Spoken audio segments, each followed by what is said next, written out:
Savais-tu que les humains sont des créatures de l'espace? Tu es né dans l'espace. Et oui, même moi, je suis né dans l'espace. Nous sommes tous nés dans l'espace. Mais pour que nous autres humains soyons ici sur Terre, il a fallu réunir tant de conditions qu'il était hautement improbable que nous puissions un jour exister. Mais pourtant, nous existons. Tout d'abord, et comme toutes les autres créatures de l'espace qui existent peut-être, il fallait que nous fassions notre apparition sur une planète en orbite autour d'une étoile jaune, pas une étoile rouge ni une étoile bleue. Pas une étoile bleue car elle se consume trop rapidement, en quelques millions d'années, et l'évolution n'aurait pas suffisamment de temps pour opérer et produire des êtres intelligents.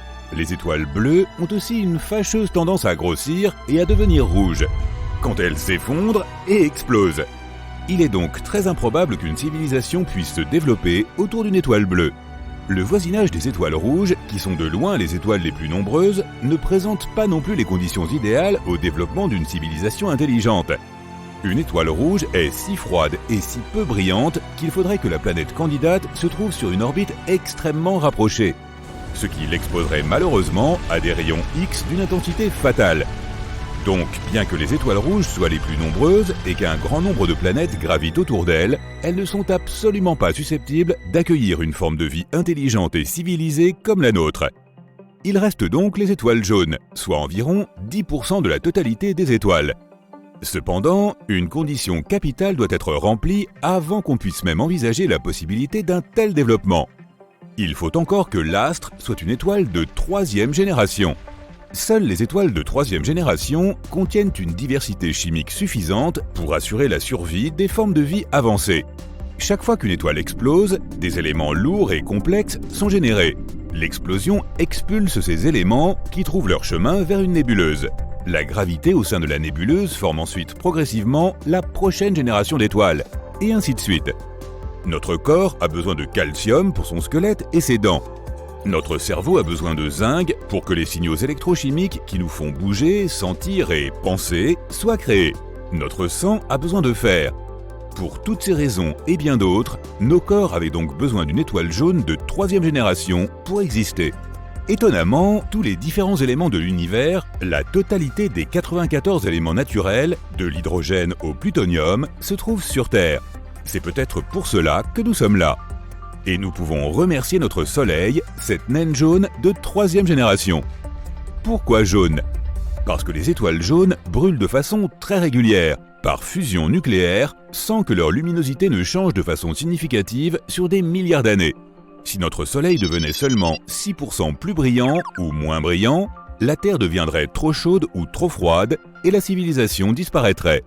Heureusement, la Terre se trouve dans la zone habitable du Soleil. La zone habitable est l'endroit où l'eau liquide peut exister sur une planète.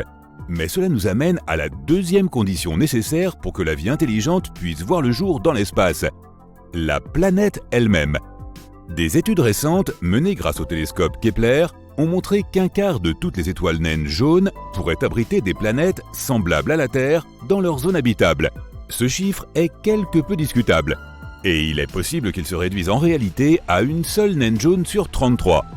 Mais cela fait quand même beaucoup de planètes en orbite dans la zone habitable d'étoiles jaunes. Penchons-nous donc à présent sur la deuxième condition essentielle au développement d'une forme de vie intelligente dans l'espace. La nature de la planète elle-même. La planète candidate devra posséder un très grand nombre de caractéristiques très particulières et extrêmement rares. Il faut de surcroît que ces caractéristiques soient toutes réunies. La plus importante, c'est que la planète doit être protégée de l'étoile même autour de laquelle elle gravite et qui lui donne la vie. Comme les étoiles brûlent par fusion nucléaire, les gaz de l'enveloppe extérieure du Soleil, appelés couronnes, sont projetés dans l'espace sous la forme de ce qu'on appelle le vent solaire. Les satellites américains mesurent en permanence la force du vent solaire, qui est principalement composé de noyaux d'hydrogène électrifiés, ionisés, et de noyaux atomiques provenant des nombreux autres éléments présents dans le Soleil. Ce n'est pas que l'atmosphère qui protège la Terre, c'est la magnétosphère qui arrête ou dévie le dangereux vent solaire, provoquant des aurores lorsque le vent solaire est attiré par les pôles magnétiques de la planète et électrifie l'air de la haute atmosphère comme une ampoule fluorescente.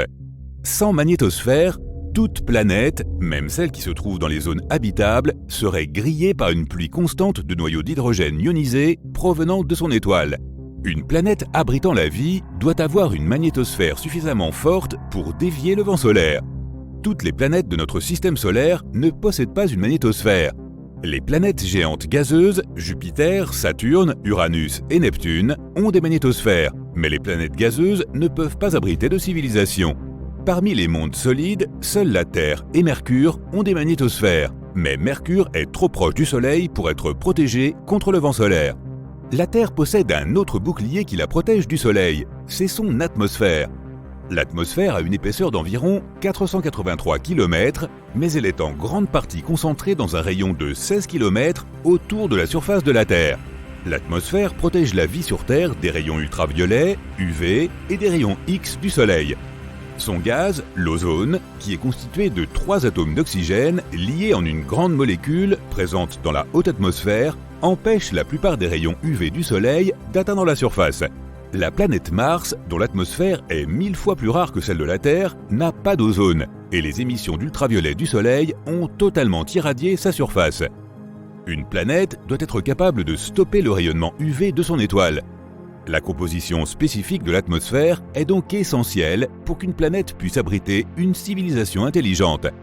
Nous sommes chanceux, mais il s'agit d'un mélange rare et fragile. La planète doit posséder, au moins en partie, une surface solide sur laquelle on peut marcher et travailler. Elle doit avoir une croûte. Des civilisations sous-marines ou qui flotteraient dans l'atmosphère de leur planète relèvent absolument de la science-fiction. La croûte d'une planète doit avoir des plaques tectoniques qui bougent. Le mouvement des plaques tectoniques crée la subduction de la croûte. La subduction, c'est quand une plaque tectonique glisse au-dessous d'une autre, apportant un renouvellement de matière à la surface. Ce renouvellement des propriétés chimiques de la planète empêche ce qu'on appelle l'équilibre chimique, dans lequel plus rien n'est réactif. Les tremblements de terre et les volcans contribuent également au processus de renouvellement géochimique. Mais oui, les tremblements de terre et les volcans sont bénéfiques. La subduction des plaques tectoniques est donc une autre condition indispensable à la vie. Mars n'a pas d'activité tectonique, Vénus et Mercure non plus. Mercure est une seule grande plaque tectonique, mais il n'y a pas d'activité en cours, à part un léger rétrécissement. L'une des principales raisons pour lesquelles ces planètes n'abritent pas de vie, c'est qu'il n'y a pas de réactivité géochimique, car il n'y a pas de subduction tectonique. Et cela nous amène à la Lune.